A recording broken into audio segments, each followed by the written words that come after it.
4, 3, 2, 1. Welcome to HVAC Success Secrets Revealed, a show where we interview industry leaders and disruptors, revealing the success secrets to create and unleash the ultimate HVAC business.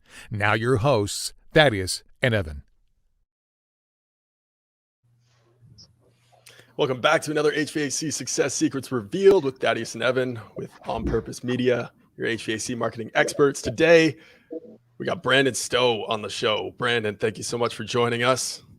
Hey, thanks, my friend. guys, for having me. Yeah, thank you. Yeah, no worries. There we go. For those of you that don't know Brandon, which, hey, we've been getting some flack for having him on the show already, which is good. We're going to get into all of that this week. I'm looking forward to this conversation. But Brandon's been in the industry for his whole life. He started out with his grandfather, working down in South Carolina, cleaning out condensers, and the ride hasn't always been easy. Even though he grew up in the industry, he's had some failures, he's had some setbacks. We're going to get into all of that today, which I'm excited about because, let's face it, a lot of people celebrate the successes in this industry, but they don't always talk about the struggles and the trials and the tribulations that they had to go through to get to where they're at. So I'm excited to dive into that today. But now he's running a company that is running in 4 different states across the country, in Washington, California, Arkansas, and South Carolina. He's doing a great job with his business, CrackJack Home Services. So I'm excited to get into it. So Brandon, welcome. Yeah, thanks for having me. Thanks. Good intro. I like the introduction. I thought it was it feels better than how I would describe myself most days. So well, that's fair. That's very helpful. Hey, that's our job, right? We got to make you feel good before we hammer you with some hard questions. Before we get into some of the hard questions, walk us through who you are, a little bit of intro, how you got into the industry, et cetera. Yeah, like many and maybe everybody before me, I think this is really the typical story. In fact, I think when people tell it, they say, this is the typical story. That's how typical it is. I grew up doing HVAC, right? So it's in my blood. And in fact, if it was a liquid, I was bottle fed it. And my grandfather basically gave me no other option because when I was a preteen, 11, 12 years old, I wanted to do what all the other kids wanted to do in the summer, which was, sit down and play video games. The PlayStation 2 was like the most popular thing on the planet at the time. And I wanted nothing better than to, do what all my friends were doing, which is get on there, chill out, drink a 2-liter thing of soda and just kind of live my best child life. And he came to me and said, that's not what we're going to do. In fact, you're going to come help me all summer long. And, he was elderly at that point and worked kind of by himself. He was a one-man show. He had one helper. He'd been doing it that way since maybe the 80s. Prior to that, he had run a few companies locally and, was everything from a microwave repair technician to a TV repairman to a vacuum cleaner repairman, just all the old fashioned type of repair people you can be. He did. And then he got into HVAC. And when I was a kid, he tapped me on the shoulder. He said, "You're coming with me. I'm going to give you $20 a day for helping." And, I got started. And by the way, I said no at first. But I don't think that generation understands that word well, because the next thing I knew, I found myself in the truck with him anyway, under the directive of my mother, who he then talked to. And that's how it went. But as far as foresight, I would say I give him a score of 10 out of 10 because it's become a real passion of mine.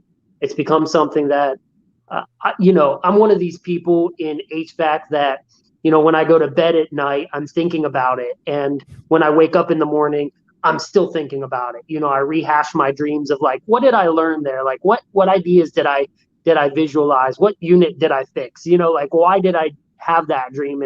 And so really it's filled every fiber of me since then.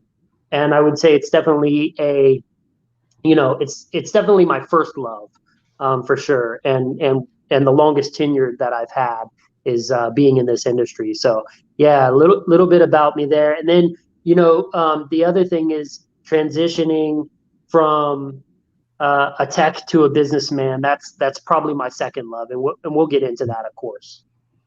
No, love it. And there's some, some good things to unpack. And I do want to get into what I learned there as well as the tech to the business end. But without further ado, let's get into the toughest question of all. I mean, maybe not necessarily the toughest of all, but recently you've been getting some flack from various areas and throwing some shade your way. And I guess I kind of want to know why. But let's go back to, I think, maybe one of the triggers and HVAC sales matrix. And I know that was one thing that came out there. There was a post back in the beginning of September in the group. I saw some ads coming out. I think I actually sent you a message and said, hey, what's happening here? You made a post a couple days, a little bit later. So what happened with HVAC sales matrix?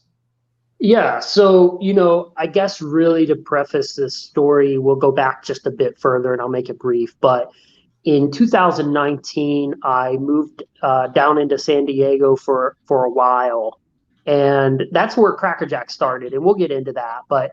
And it also got started with these same people. I met some business partners, and good gentlemen at the time. We hit it off. Everything went great. We ended up going in on a joint venture to purchase and start CrackJack, which started as an appliance company, and we purchased it with the idea that we would rebuild it, and then eventually, as we could procure the licensing in California, turn it over to what I like to do, which is HVAC, right? And maybe add other trades down the line. So we had made kind of this plan of a CrackJack Home Services, if you will.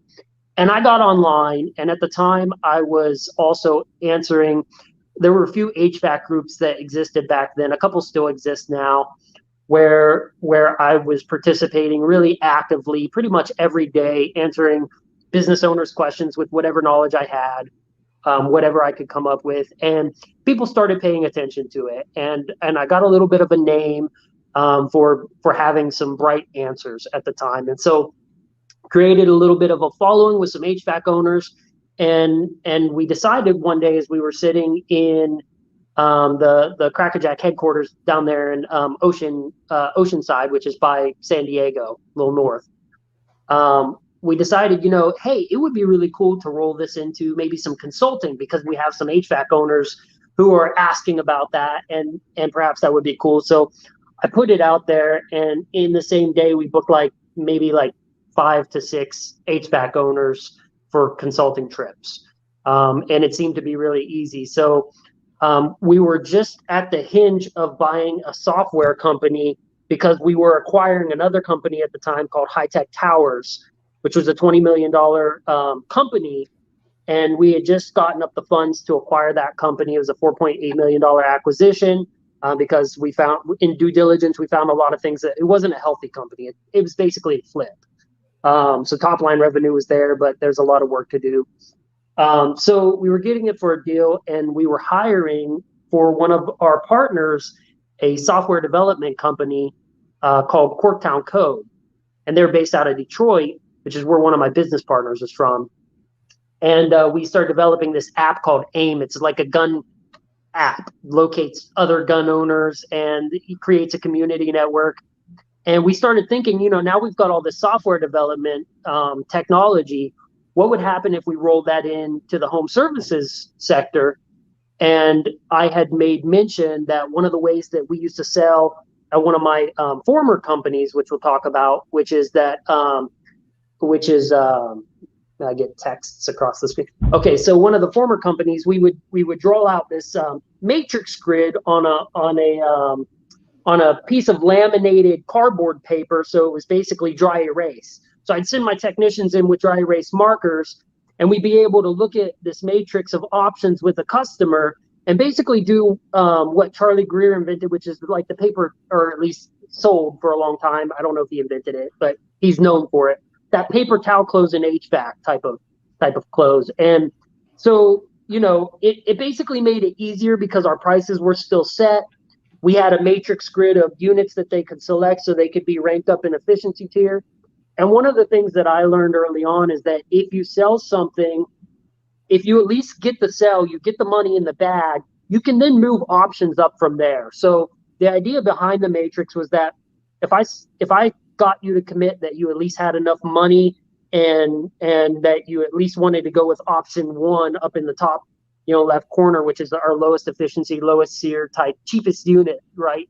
Does your budget meet this? Yeah. Okay. Well, let's circle that for now, right? And I'm getting them to commit there, and then we talk about efficiency upgrades, things like that, and slowly I move them over, and the idea is to get them down to the bottom right of that grid by the end of the sale, or as close as we can, and in that way we can actually, you've heard of giving like 4 or 5 options or even 6 options, all these different sales techniques. Well, this is 35 options on a paper, but it's one paper, and it's easy to read and understand because it's done as an efficiency matrix. So it starts as yellow and red up at the top left corner, and it gets down to that green efficient place in the bottom right corner, so they can see where they're traveling. It basically gives them a mind map, if you will, so that it's not a paper full of line by line options or some archaic way of displaying things. Really gets your consumers to start thinking. And so we sold a lot using that on a laminated piece of paper. By itself was a great sales system. Our closing rates shot up dramatically. So I thought to myself, well, let's put that in a software. We can do it on a tablet, and with the tablet, we can add some really cool features. For instance, we could add efficiency calculations. We can put in the information of your old system and the SEER of your old AC, and actually calculate the energy efficiency different, or the coefficient of the new AC, and calculate it based on your utility cost, your kilowatt hour cost. Calculate your savings for you. Overall 35 options within 1 second, because that's the speed of a calculator, right, on a computer. Nobody else can do that, right? So on the top level, that idea was awesome, and I was like psyched. I was like, this is sick. I went to my consultants, I pitched it, I showed it to a few of them, and we actually built the software. We built a working version of the software, but the problem was where the software started to crumble was that we had picked the wrong software development team for it. And they had proposed some starting time, sometimes to get out and sell it. And we'd actually had a conversation at the time with Roland Littenberg of House Call Pro. And I asked him, I said, man, my partners are pushing me. They're really pushing me to get this shipped, to get this product out to consumers, because it's costing, at that point we had spent $100 and some odd grand in development. And it's costing us a lot of money, and we want to get it into hands, and we can maybe convince people to wait a little bit for it, get them on board first and let them know it's under development. And he had told me something at the time. He had said, Brandon, if you wait till the product's perfect, you've waited too long to ship. That's a normal saying in software. And so that kind of pushed me over that edge. I was really unsure about it because we didn't have some really core foundational things done. And Roland had no idea, by the way, of what was done and what wasn't done. He just gave me a saying that kind of helped steer me towards what my partners were asking, which was get this out. Well, and I was the face of it. It's a pretty common saying for a lot of things, right? Done is better than perfect. Or, right. Look at the greatest thing, the greatest sales thing ever that is nowhere near perfect. Right. Because they came out with a software update. Yep. Right. And we all know that when an iPhone comes out, for instance, that you wait a few months until they work the bugs out and to get your copy, right? It makes it a lot easier so you don't end up with a brick of a phone. I think they've worked a lot of that out now with releases, but that used to be, what the deal was. But we went through all that, and I was in this period of reckoning of telling myself, yeah, Brandon, you're a perfectionist, but the people want the app, so get the app out. And so I did it, over the next week. We had a release date. We figured out a way to onboard and do the Zoom calls and do the meetings. And we had booked maybe about 200 or 300 people, like in the first couple days of people who were trialing with the software. We actually sold about 112 or 113 pieces of software. Now we had a significant onboarding price. Our onboarding price was $1,400. So if you wanted this software, I wanted you to give me $1,400 up front, and then you were still going to pay $299 a month after that. So we weren't giving this stuff away. It wasn't cheap software. The idea of this software is, had it worked well, it'd be worth every penny, because your closing percentages would skyrocket. You'd have this great tool. You could calculate efficiencies. We had built-in financing. So it could take you it could calculate your financing right through the app, no matter what financer you use, just by entering in some data. And then it could take you immediately to the financer's page, and you could build in each tech's financing URL so that it would still credit them for their commissions and whatnot. So and it at the same time, it sounds perfect. So what? Yeah, sounds like a great app, right? Yeah. What happened?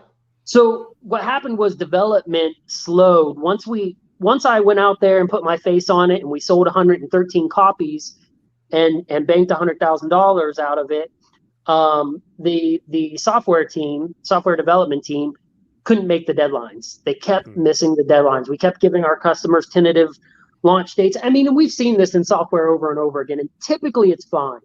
The problem is I actually did not know how to handle missing these deadlines. And so, I'm telling my team, get on it, make these people happy. Like, these are the people on my personal Facebook that I've been consulting with that actually at that time really liked me. Like, we had this great thing going, and a lot of them still do, by the way. A lot of them still do.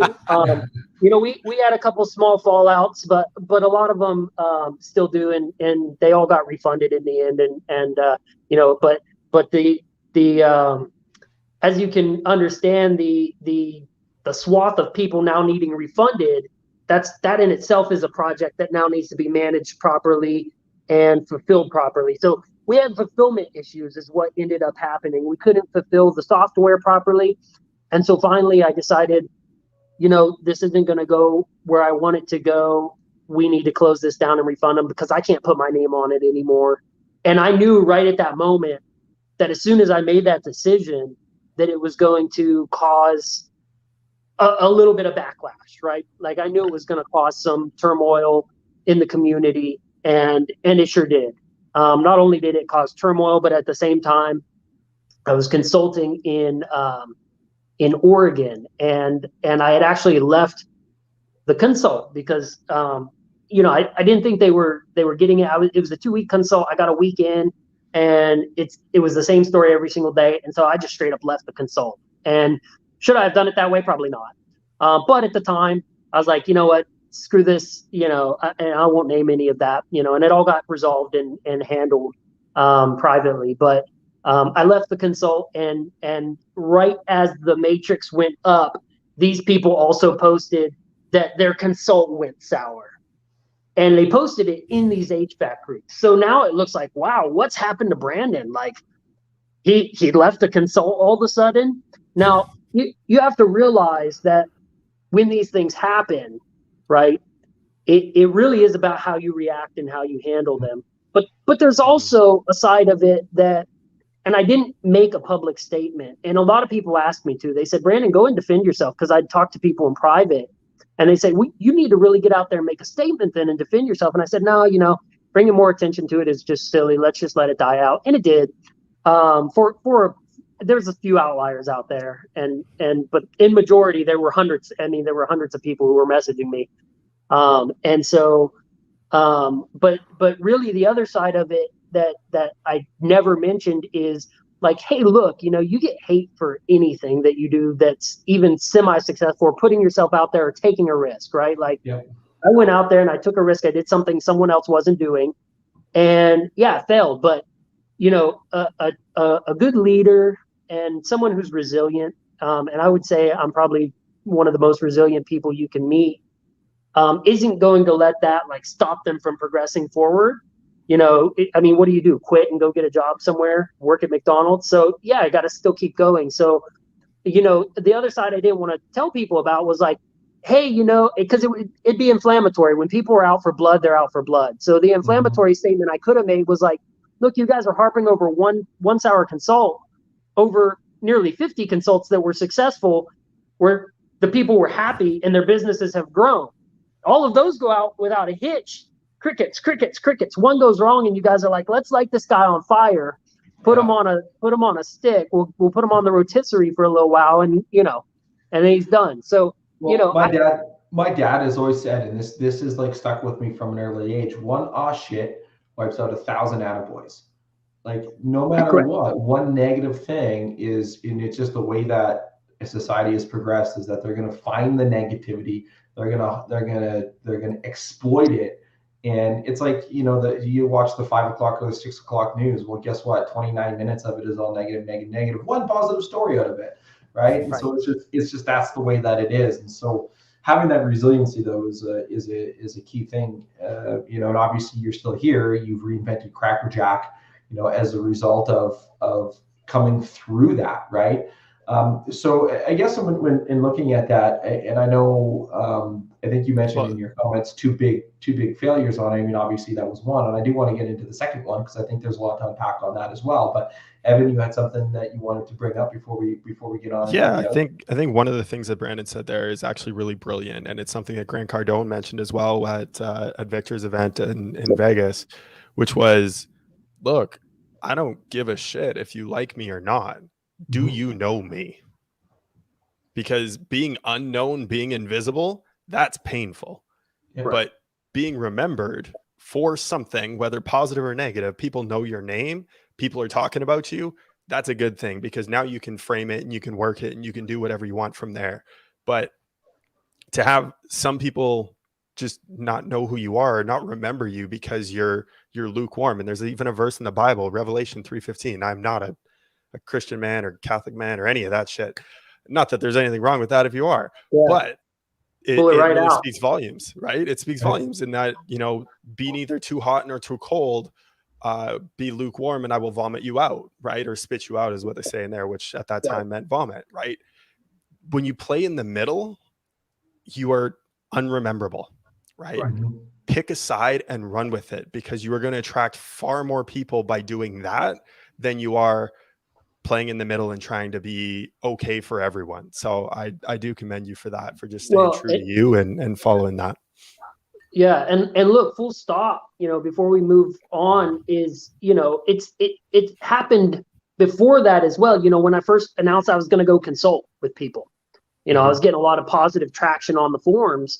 And at the time, one of the owners on one of the groups, I made this funny video of myself walking around and he's like, this guy's like a Gary Vee imitator and, total boom, boom, boom. Right. And then banned me from his group for a day where I could see the post, restricted me from being able to comment on it for 24 hours where he totally tore into me because I offered some consulting and was like, and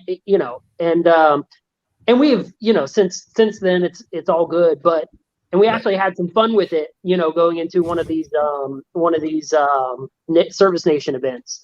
But the deal with that is that you can announce something that you're doing, and the people who aren't doing it or aren't willing to do it, but have always thought about it, they're going to be the first ones who are like, that'll never work. You can't do that. This is going to be before I ever had one client, I was being told that it was going to be a failure.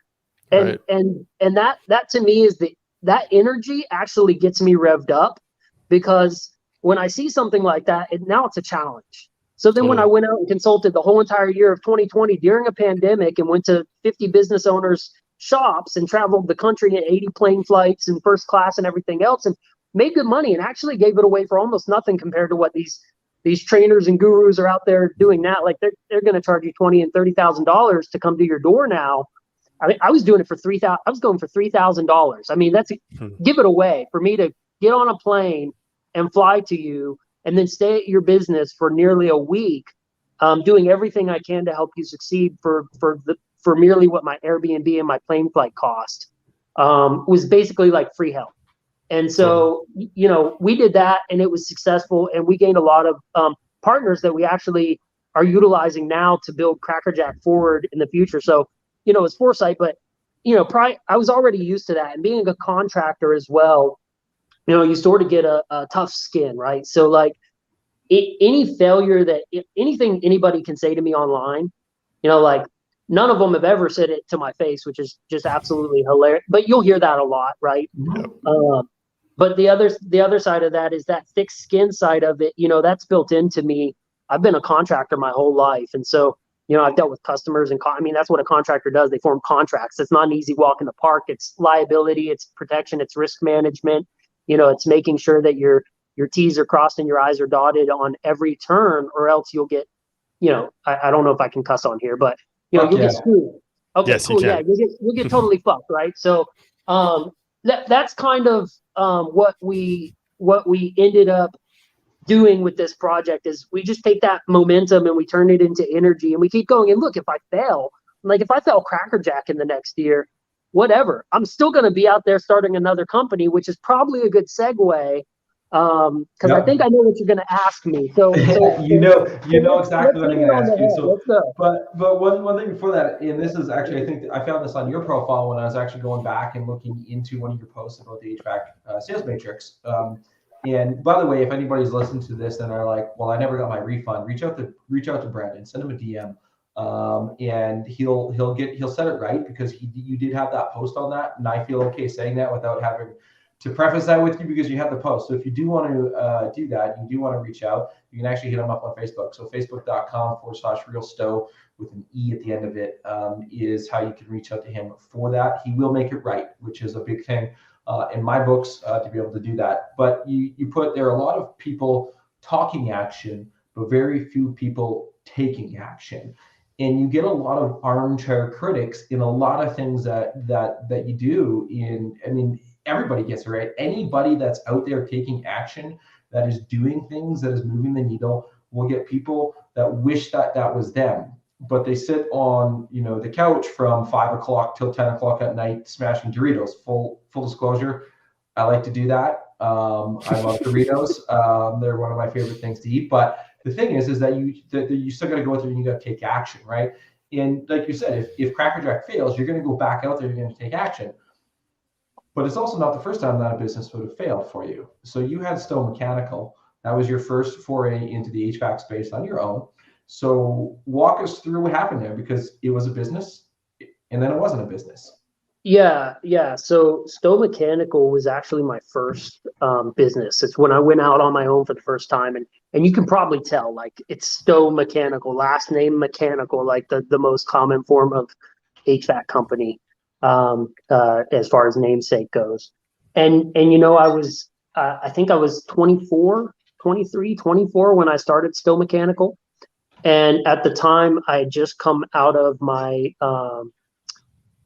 I was actually just ending my time in the Air Force. I had transferred over to the Guard, and I was ending my time in the Air Force. And at the same time, I was the youngest facility engineer. I was a mechanical engineer in the state of Oregon. I was the youngest facility engineer for the state of Oregon for the military department in the installations division. And then prior to that, I was actually voted journeyman of the year by the Oregon building code division. They do a journeyman of the year, and you get into a magazine, and it goes to all the high schoolers, who are thinking about joining the trades in Oregon. They've got a fantastic program for that. And so I'd come off of these, business, accolades, like personal growth things. And I was feeling, kind of souped up about that. I was getting good at sales. I had a nice cushy job making, I think at the time I was making like $120,000, $130,000 a year. I had a state pension, had my 401k. I was in the military. Everything was going great. And so I thought to myself, why not throw all that away and take a big risk about doing a business? And so I went out, I bought a van, and I started Stowe Mechanical. And the key component here is that even though I had a lot of industry experience, I had zero business experience. I had paperwork experience, but I had zero business experience. But I was a hustler, man. And if people think I work fast nowadays, the way that I used to work, you would swear that I was on like cocaine or speed or something. I wasn't, by the way, full disclosure. I've never been on drugs, but I was that guy who was pacing around doing 20 things at a time, and huge multitasker, grew up with ADD, I'm just that kind of person. Right. And so I started Stowe Mechanical, and immediately, we started getting a lot of business, and it blew up very quickly, very, very quickly. We were the only ones in the town that we were in, and we started taking over the market share of 4 other companies that were coming into that town. And in the first year of operation, we started in May, and we ended in December with $780,000 of revenue. Which it's not great, but it's not bad at all. A lot of companies to take their second year to get to that first $1 million point. But then the second year, we transferred our building. We bought a 7,000 square foot, very large building that used to be a grocery shopping center. And I put it right in the smack dab middle of the town, right by City Hall, right by the post office, right at the main road where everybody drives past it. And everybody at the time said, that's a horrible idea. Just like the software thing. That's a horrible idea. It'll never work. Nobody wants a mechanical company because it's a tourist town. It's right by the ocean. It's a beautiful town. They don't want a mechanical company on the main city block, right? Because that's space where another restaurant could be or another shopping place. And so anyways, we did it anyway. We ignored all of them. And within a month, our business basically quadrupled. We put a big, huge, 25-foot wide sign there, said Stowe Mechanical. We stickered up all the windows. We bought some more vehicles. And, that year I finished right at $5.2 million. And so the first year I had that $700,000 a year. The second year we went right from that to over $5 million in revenue. And the problem, where the problem entered at, was that $5 million of revenue, I had no clue how to manage that. I hired an accountant, I had a CPA, I had an in-house bookkeeper, who did a decent job. But as far as spending the money, man, I grew up poor. I grew up poor, and project poor, super poor in the South. And we lived in a 600 square foot house in something called a mill hill, which is where all the mill families would live who worked at the textile mills and stuff.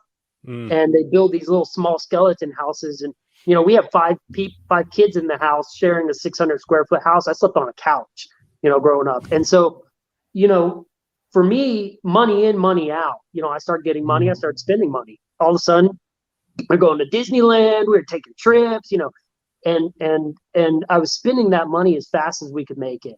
In fact, I was spending it faster than we could make it, which, caused a lot of issues. And so what ended up happening is at the time I was married, and I got really focused on all of this minutia of this kind of life of trying to manage this so I could make enough money so I could do the next thing that I wanted to do. And of course, the marriage, broke up and everything else, just, I think that's also a common story in HVAC and probably more perhaps in roofing, but, I guess I'll share a story with them for a little while.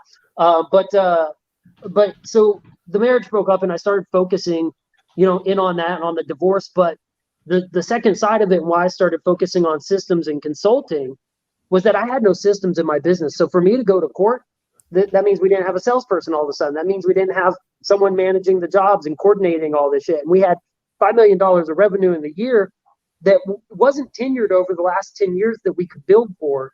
We did it spontaneously.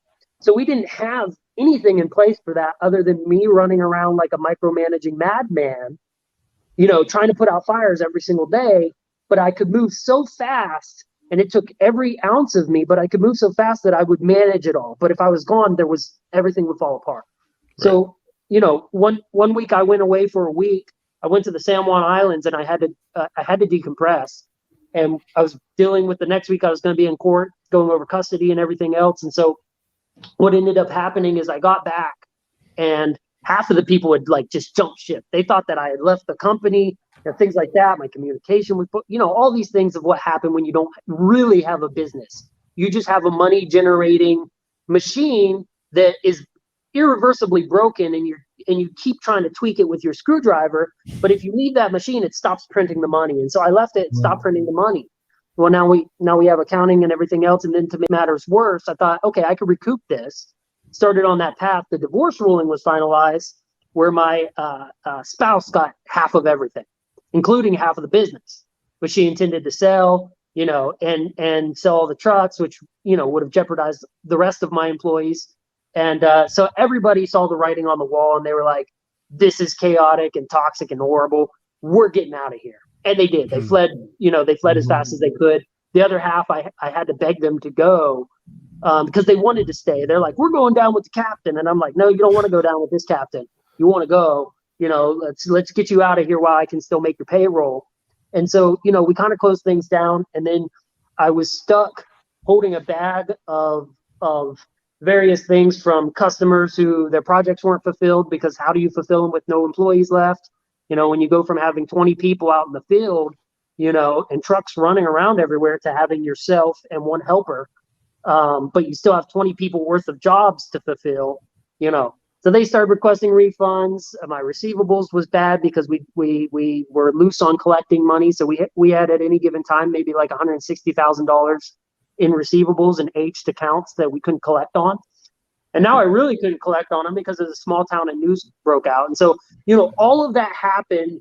And this is why I preach it now, is like, business systems aren't just efficiency. They're not just there to, make it so you can make more money the next year. They are literally the veins that are running through your company. And your heart doesn't matter if they don't exist, and your limbs can't move if they don't exist. I mean, you got to be able to move things through your company in a proper fashion. So we think of like the customer perspective. A customer, when they enter our company, they enter through one department. They might travel through 4 or 5 other departments, and they end hopefully in accounting and in a filing cabinet as a paid job, right? Right. And so, we didn't know any of that back then. We had no system for it. And, unfortunately, that's the result and that's what's at stake for all the business owners out there who kind of running their company loose, and they're running it on some easy CRM, and they're not really paying attention to departmentalization or a profit loss statement or proper accounting, and they're just collecting the money now. That's fine when you're like a one-person shop and there's really no risk, and audit risk is low and everything like that. But as soon as you start building, that will take the life and the wind right out of your sails, and it will screw you up, and again, it'll fuck you. And so, I let that happen. I walked right into that clip and I let it fuck me. And so I ended up just closing down the company. And once I sold off all the assets and all my vans and stuff, I just barely broke even. So, you could take a company that's making $5 million, and we talk about EBITDAs nowadays and how much companies are worth. If they're healthy at that number, well, in the end, I made zero after having to sell off my assets at asset value one at a time, and the phone didn't go anywhere. It didn't get transferred. Nobody bought it was a mess all the way around. And again, I was 25 years old when that failed, and it was a massive learning experience. And a lot of my immaturity, really was taking a lot of what I should have been focusing bandwidth wise on was filled with my own immaturity in a lot of ways. Well, hey, Robert Kiyosaki says, if you're going to go bankrupt, do it by 30, because at least then you still have enough time that you can recover, which is great to see. Man, there was a lot to unpack from that. I know that I saw you writing too. One of the things I wrote was nothing fails like success, right? And you saw that going from 750 to 5 million in a year is a massive jump.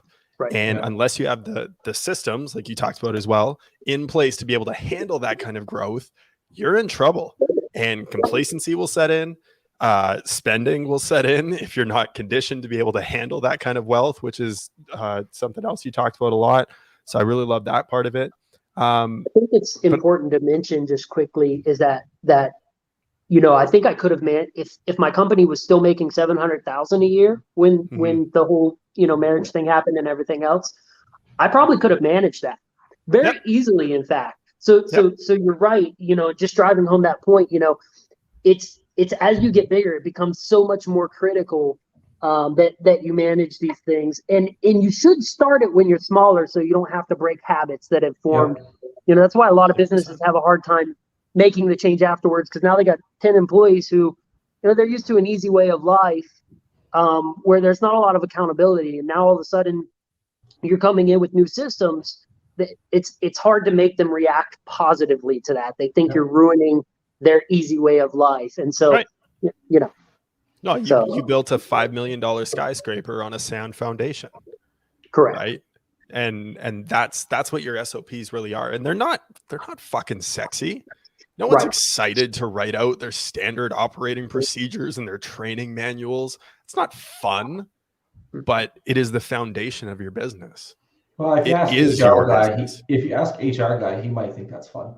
Yeah, he would get off on that for sure. But you, like you at the very beginning of the show, you talked, tech to business owner, right? That's where your path was, right? You found out the hard way, the tech to business owner with Stowe Mechanical, and now you're in CrackJack and you're approaching it from a business owner's mentality and business owner's mindset. So I do want to get into that, but we would be remiss if we do not ask our random question at this juncture in time.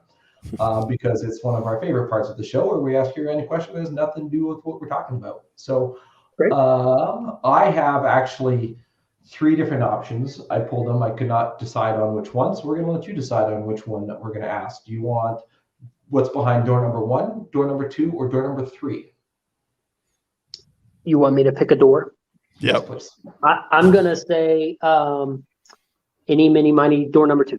Door number 2, what fad or trend do you hope comes back? Oh boy, that's the wrong question. HVAC sales matrix. No, I'm just kidding. When I was, yeah, exactly. Thank you. Coming soon. It's not owned by, you'll see the ads. It's not owned by me anymore. So don't blame Brandon for whatever it does now. Now, fad. So when I was younger, I think I get a lot of people who probably agree with me on this.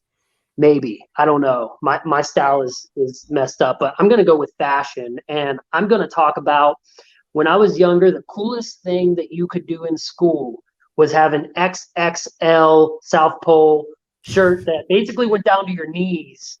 And the bigger, the better. If it was hanging off of you, you were like the coolest kid in school. And so every year I would beg my parents, or I would save up my money depending on what year I was in, and I would make sure that along with my Nikes, which I had to have, I had to have the new, Jordans and things like that. But aside from that, I didn't care about the pants. Yeah, baggy pants, whatever pants you could make baggy. I don't care if they're Levi's. None of that matters unless you had that XXL shirt hanging off of you. And then truly, where I grew up, at least in the Northeast, in Pennsylvania, you were like the coolest cat in school. Right. I actually like the look of really baggy shirts, and it's not in today, but I think I would rock it again if it were making a comeback. on the plus side. Wait 10 years, because right now the trend that's just finishing is like going back to the 80s throwback where it's like we got bell bottoms back now, packs and all that shit. Like I think that'll come back. Like I actually just over the last 5 years purged all of my suits from 2003 to 2007 or so, and they weren't the nice, and I still couldn't do the super skinny tight pants. I'm like, fuck, I just can't do it. I just can't do it. Give me something that's a little loose around the thigh and the seat so I can have that bagginess back. So I feel you on that one. Plus when you have the baggy shirt, it hides my dad bod. So, and the Doritos. I think I'll have to change my hairstyle though and go back to a shaven head like I used to have when I was a young teenager. I just used to keep my head, clean shaven. Other than when I was in my emo stage, I actually at one point had hair down to here all around, and before Justin Bieber was a thing, I had that hairstyle on lock for a long time. Yeah. You were before he made it cool, right? So right. So shifting back to the topic of, now you've had 2 big learning experiences in business, and I want to focus more on the Stowe Mechanical and the failures that were a result of that, and some of the pillars that you've had to put in place. So Evan alluded to earlier, you built a skyscraper on sand. Well, now you're trying to build a skyscraper, but you're trying to build it on bedrock. So what are some of the foundational pillars, specifically from a cash flow standpoint? And I started the book Traction last night on Audible, and I'm like, shit, I should probably read this one because there's a lot of work to do through with the entrepreneurial operating system and that. But they even were talking about that too, of making sure that your bedrock is there and having all that foundational pillars in place. But their stats were, and this is there's different ones. You look at the E-Myth by Michael Gerber. 80% of businesses are done within the first 5 years. The remaining 20%, 80% of those within the next 3 to 5 years after that will fail as well. And I've always heard the stat that it's due to properly managed cash flow. We've seen that time and time again. So as you're expanding to multiple locations, multiple states, what are some of the financial pillars that you put in place in terms of an SOP for your business to make sure that you don't repeat those same mistakes again? Yeah. So I guess if I want to think about that and really give an intentional answer, I would say, the biggest thing is how to delegate my time properly. And that's a system as well, because, everything comes down from the top. And the problem that I faced when I got back into business after Stowe Mechanical was that I felt like I didn't, and I think a lot of owners feel this too, is I don't have time to put these systems in place. And I don't have a way to, either I'm doing everything or I've got to get some people on my side doing some of these things, and I've got to get them filled. We've got a vendor in here. Anyways, we got to get them filled. We got to get these processes filled out. So we got to get people on our team. So vision aligning, it was a new concept to me, because it used to just be Brandon's vision, and he's going to come and tell us what to do at every moment, or he's going to do it himself, and then he's going to surprise us and say, this is the new thing we're doing. And that doesn't work. I know that from experience, it doesn't work. And time again, I see all this great advice coming out, but no one knows how to actually take it and implement it into their company. That's where the break is. And so, when I saw this when I was consulting too, is we could sit there in front of a whiteboard and I could give you all the greatest systems, the KPIs to manage by.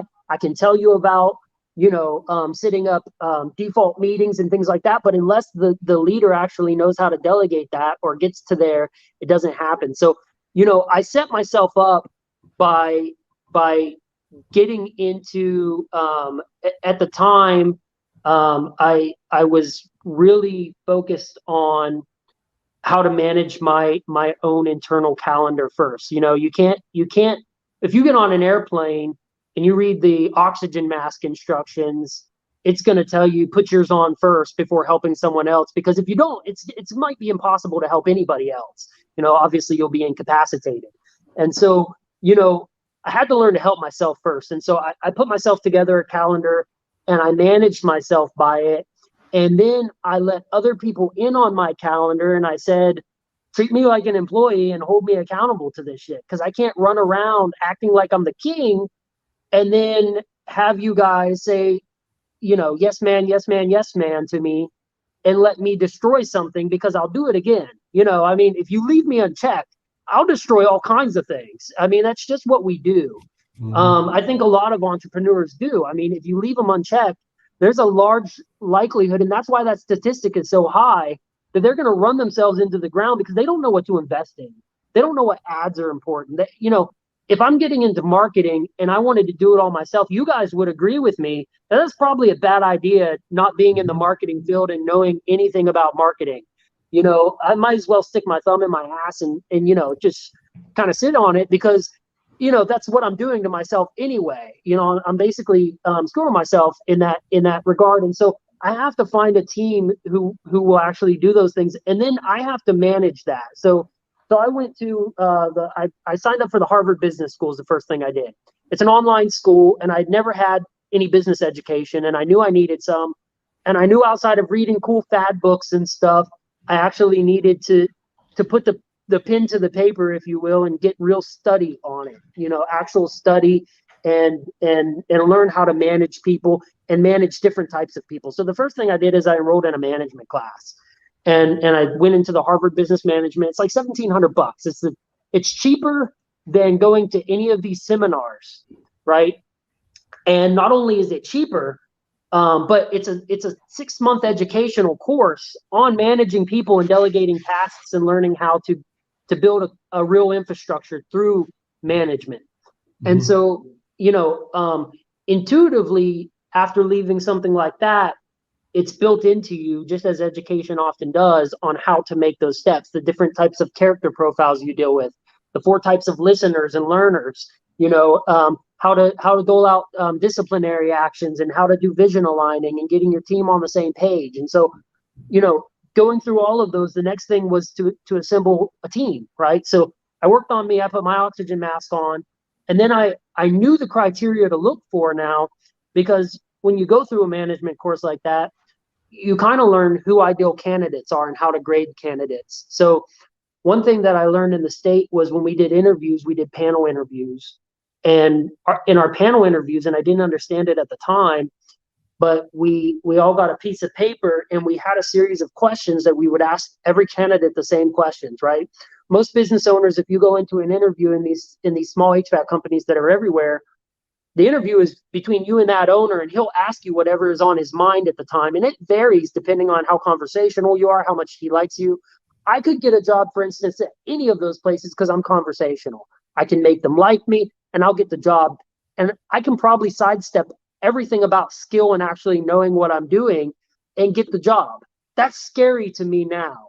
But I realize that's how I was back in the day when I hired my people. So in the state, we use a paper that's the same questions for everybody. We use 3 people in the interview panel, and they all ask the questions, and then they have to write down as fast and as best as they can, recite the answer of that person on the paper, and then grade it with each question with a score between 1 and 10.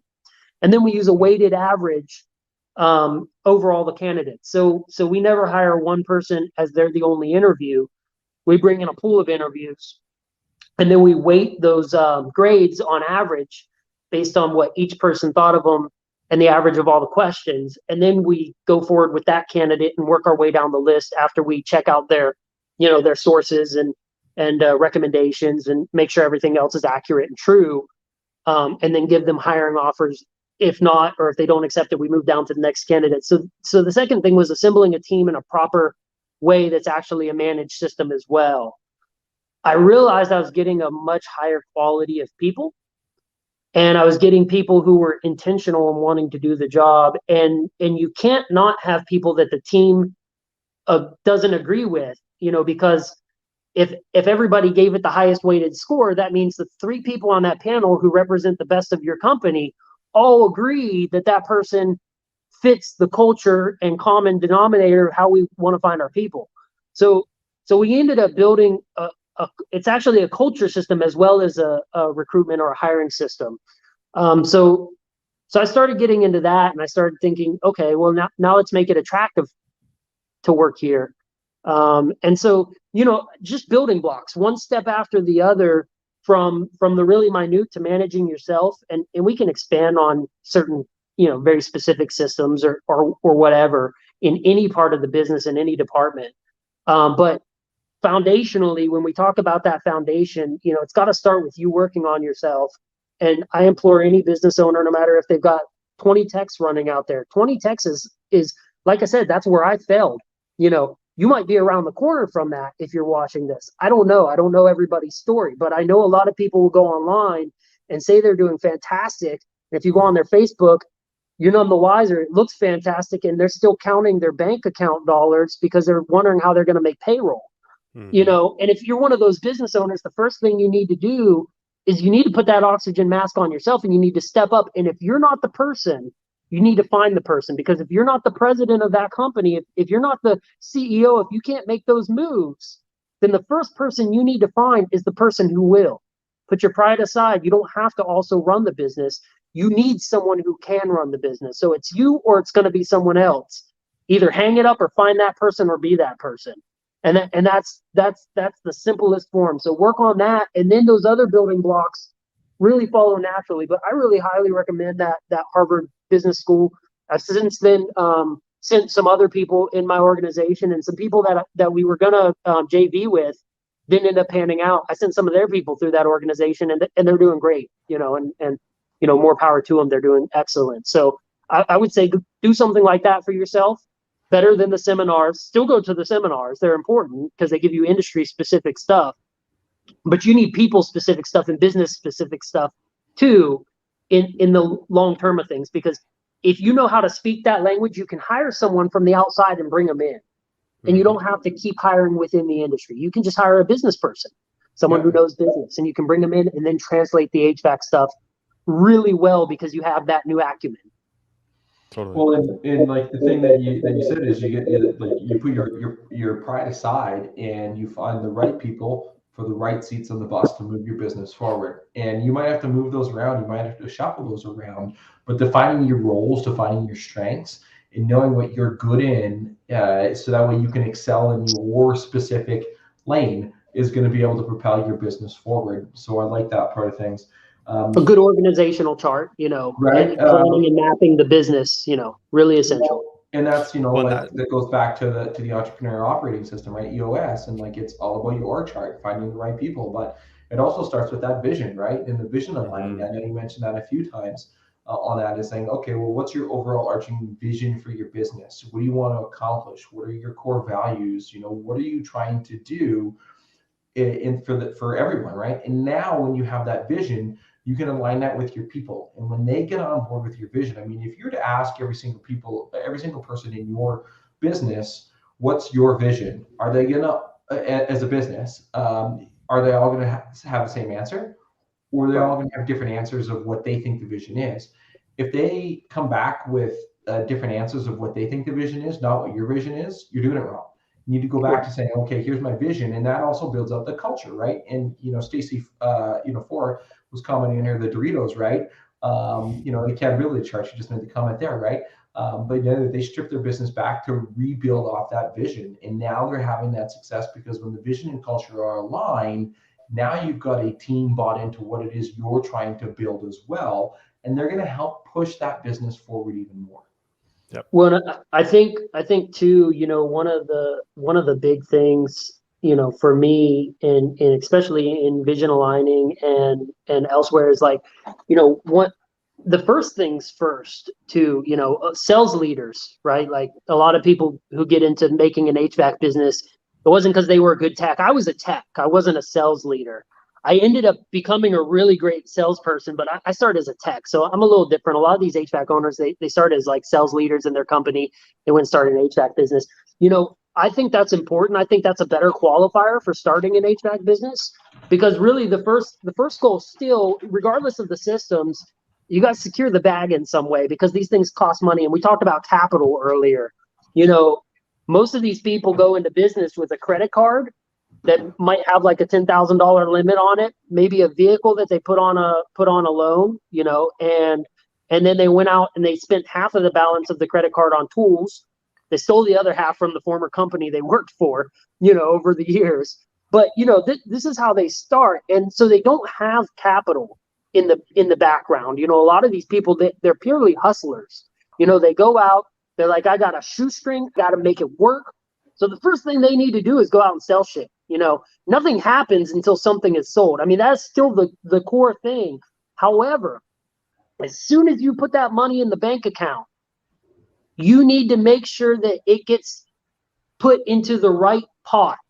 And the right pot is not paying yourself enough money to go buy that BMW you've been eyeing. It's to put it into that pot so that you can hire the HVAC 2.0 people, whoever you need to hire to get some things in place to get more of those jobs, and then to build these foundational systems at 1 and 2 employees.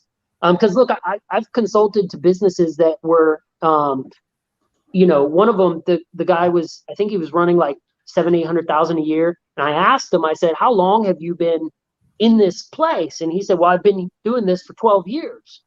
And I said, you are in the worst place of business right now. The worst place of business is that pre-1 million to 1 million, 2 million mark, where you're sitting there and you have to firefight, you have to manage everything, and it's a highly stressful time. And I said, my goal nowadays is to grow out of that part as quickly as possible. If I have to be there for any more than 3 months, it feels painful. It feels really painful. And you have to do a lot of little things and a lot of setup things, and you have to redo things over and over again. There is a time where once you get outside of that $5 million mark and you have some concrete systems in place and you have those SOPs and those guidance articles and things like, I mean, we have them everywhere. They're on our desks. They're everywhere, just different types of forms and accountabilities for training. And it's very much in office. And this is one of our newer offices. This is the Livewire Electric CrackJack office for our electrical and our Seattle stuff. And so plug for them, and they're actually a plug. It's funny because it's a plug. Anyway, laugh everybody. I demand it. They're letting me talk into my mic that doesn't work. I demand it. It's one of those things to where you'll build those systems very, very quickly at that young age, and then work on marketing to get out of there as fast as possible. Because if you're in there for a year, if you're in there for 12 years, you deserve an award or a trophy of some sort. It's not a great trophy to put on your mantle, but for having the sanity to keep up with that and be in that place, that limbo, that horrible place for that long and still keep your sanity and be able to come home with a smile on your face, that's incredible. That's a lot of tenacity. And just imagine if those people who have that much endurance to run that marathon at that little company value, if they put a little bit of systems into it, they have the endurance to run a $100 million company. People who run $100 million companies could not run that for 12 years in that state. It's not a place you want to be in. And so, my goal now is to get out of there as quickly as possible, but definitely sales good, market, build those systems out of there. I would say yes and no, because I think it's important that you identify what kind of business it is that you really want to be, right? If all you want to be is a 1 to 2 person shop, then yeah, somewhere in that 750 to 2 million range, like that's all you're really going to be. But if that's what makes you happy, great, that's fantastic. But if you really wanted to run a real business, don't stay there, right? Obviously, if you keep getting the same result over and over and over again, but you keep aspiring for more, and this comes back to what you said earlier, if you want to have more, you need to first become more. It's not about what you do, it's about who you are as a person. If you don't work on you, if you don't put your mask on first, you can't have what it is that you're truly aspiring to have. And this also comes back to what Stacy said here, which I really loved. She said, more important than an accountability chart or an org chart is an accountability chart, right? So one, who is it that's holding your people accountable to becoming more and helping them grow into all that they can be in their potential? But also, who is it that's holding you accountable as a business owner? Do you have a coach? Do you have mentors that you look up to that can help you step into more of that role that you're meant to be in? And if you really want to aspire for that big business, then you better have a business coach. Because if not, you're never going to get there. Yeah. And I would say accountability calendar, accountability calendar and goals chart, so I run the same system. It's a little bit different. We have goal boards that are on every CSR station, and we have goal binders and things like that because people like paper. It seems to be for writing down those things. Joe Crisara puts out an incredible planner, that you can get your hands on. And we use something very similar to that. In fact, he might be listening. I didn't plagiarize it, but I might have a little bit. I took an idea from him. And but that's the OG, that's the original place that came from. But we use accountability calendars and default calendars for our meetings, but every meeting has to have an itinerary, and every itinerary needs to follow up, just like meeting minutes for a corporation. There needs to be a follow-up email. So someone is recording that. Someone in every one of these meetings has a goal of just recording it. And then everything we talk about, they need to be making follow-up tasks that then get delegated in an after-action report or after-action email that gets sent to the team members that were inside that meeting with deadlines and timelines. Each one of those goes to a Monday chart. We call that the accountability calendar, if you will. And that Monday chart keeps us on task, right? And all of those are then broadcasted. You have no idea how much I fucking love that. Never, ever, ever, ever leave the site of a planning or goal setting strategy session without having an action in place and take immediate massive action. Otherwise, you're just wasting time looking at a whiteboard together, and it feels good, but you won't remember anything that happened, because that's where the truly, you've been in front of, been in a meeting or a Zoom meeting or in a whiteboard. Magic happens there, right? We start thinking of things we never thought about. And then we talk about all these grand things that are like $100 million things, and then we leave the room and never do any of them. And it just has always, blown my mind. And so, again, simple accountability, but accountability doesn't stop at just remembering. That's like the first form of accountability is your self-accountability. If you rely on that exclusively, you'll miss half of everything. The second form is the email, but the third form is tie that email into something like those Monday charts, like something that can give you progress. And then tie those Monday charts into reminders that hit you on the company Slack channel, because you're always going to have that up because you need it to do anything in the company. We've made it a required. You can't function in our company without this, right? So it's going to come on and start reminding you of those Monday tasks because we have the Zapier integrations, right? And so we have our robots come and start dinging everybody, and they say, hey, you need to do this. But then it also dings the channel that's accountable for it. So if it's in our office systems, it might ding the whole channel and let this one person know that this goal is nearing completion. So now there's a social, temperature. There's all kinds of things that help progress this. And the other thing is a business needs to ensure that they're giving. You can't get mad at someone who's not doing something if you're not, in this day and age, I'll say, if you're not reminding them and helping them along the way, if there's not business systems that help keep them accountable, right, well, then you're half responsible for that as well as a business, because we have the technology and the tools that we can keep them accountable. And if we're letting them sit there and waste time, then, I mean, we control the time. It's our business. We're the timekeepers. So we need to make sure that we have those systems in place as well. Otherwise, you see a lot of business owners who go to the employee and say, well, I can't believe you didn't do this and this and that and this and that. And they say, oh, I'm sorry, you never told me. And it just becomes an argument that goes nowhere. Totally. And they leave and they go to the next task and they get mad and they do it all over again. And so, that's insanity to me, because they literally are doing the same thing, expecting different results the next time. If you don't fix the problems and if you don't patch the holes of the leaky pipes of your company, then they're just going to keep leaking. And when you patch them, it can't just be duct tape. I mean, we have to have real things that interact and that are automatic, and give our people something that they can hold on to. Because, if you remind me of something, I'll say, oh, great, I'm glad you reminded me. It totally slipped my mind. For instance, you guys did a great job. Had you not reminded me the day before with the automatic email invites and then the text message follow-up and the messenger follow-up, that kept me accountable to be here and to get this done. Otherwise, we would have been looking at a blank third screen today saying, well, we'll get someone on who wants to volunteer to come on camera, right? Like that would have happened. And that would have been a common story for you guys had you not had these systems that keep someone accountable. And you guys probably have a pretty decent rate of success, I would imagine, at getting people on here to actually be on here, right? So aside from, I'm a Giddy fanboy and I actually did mark my calendar and I've been, crossing my fingers every day saying, I hope these guys will kick me off the video cast, So, yeah, but that's my 2 cents about that accountability calendar. It's something I really like to have in place. No, it's huge. That's huge. Well, we've been going for an hour and 10 minutes already, hour and 20 minutes past our 3 o'clock, or I guess since we started here at 2. So we'll wrap things up here. We do have one final question here for you, Brandon. It's our favorite question to finish with. And that is what is one question you wish people would ask you more, but they don't?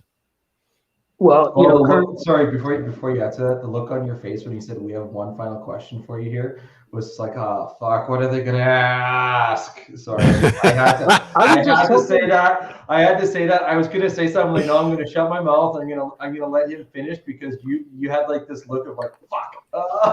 Yeah. I was just hoping at the time that it wasn't, a follow-up to the fashion question, because that was the only thing I knew about to say. And, I'm sure that'll come up now in some of my DMs, That'll be the new CrackJack uniform. Yeah, I'm going to actually order some CrackJack shirts on those old Southpaw, I think that would be cool. We'll merch them through HVAC. Right now the question is that, we've got this Arkansas headquarters going on at for CrackJack, and we've got these amazing offices. This is just one of our spots. Arkansas is where our headquarters is going to be, and you'll actually see Shane. I'll be sharing it right after this. He just got on the news and did an awesome interview over there for CrackJack, and so I'll share that video. But right now, a question that I would hope people are asking me is that we're building an internal. So private equity has always existed, right? Like in the hands of people who already had massive amounts of capital, and they're not in the HVAC industry, and they're not HVAC people, but they do bring a swath of management experience, and it's amazing. We're looking to now start, an internal private equity, if you will, type of company through CrackJack. So one of the reasons of our headquarters building being so large and having so many offices and cubicle stations and everything else is that we are actually going to start stocking it with outbounds and outreaches, because we are trying to grow CrackJack nationwide, and we have a really cool plan and a lot of capital in place. But we're opening it up now to some partnerships. For business owners who are really interested in being able to use their own private equity, but maybe they don't have enough to go out and acquire a big company, but they have enough to put it in with another company who's going out and acquiring companies and become a passive investor. And we did this with High Tech Towers. We sold 18 units at $100,000 a piece. That was a much larger company.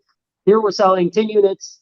I'm thinking of starting the seats at like 40,000 each, and we're going to capitalize right at $1 million because the other half will be capitalized by me.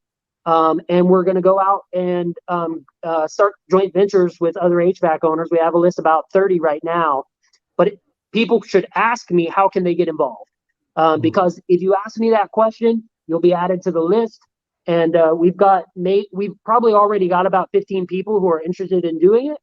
But we really want to be intentional and select the people who will also bring experience and skill. We've got some national trainers interested that might just blow the doors off of things. But if you think that you want another source and want to get into having other companies without having other companies and doing all the crazy madman work that I'm doing, this may be a good opportunity, and it's not a lot of money to risk.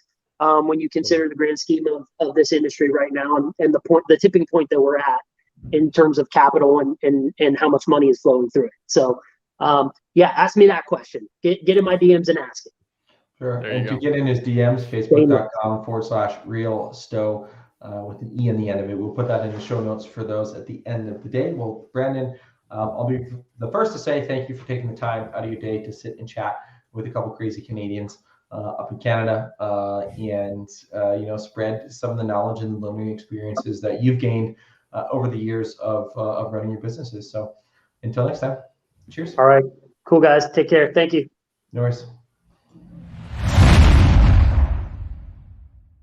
Thanks for watching another episode of HVAC Success Secrets Revealed. Before you go, two quick things. First off, join our Facebook group, facebook.com/groups/HVAC Revealed. The other thing is, if you took one tiny bit of information out of the show, no matter how big, no matter how small, all we ask is for you to share this. No matter what platform you're consuming this content on, hit the share button and introduce this show to others in your contacts list so they too can unleash the ultimate HVAC business. Until next time, cheers.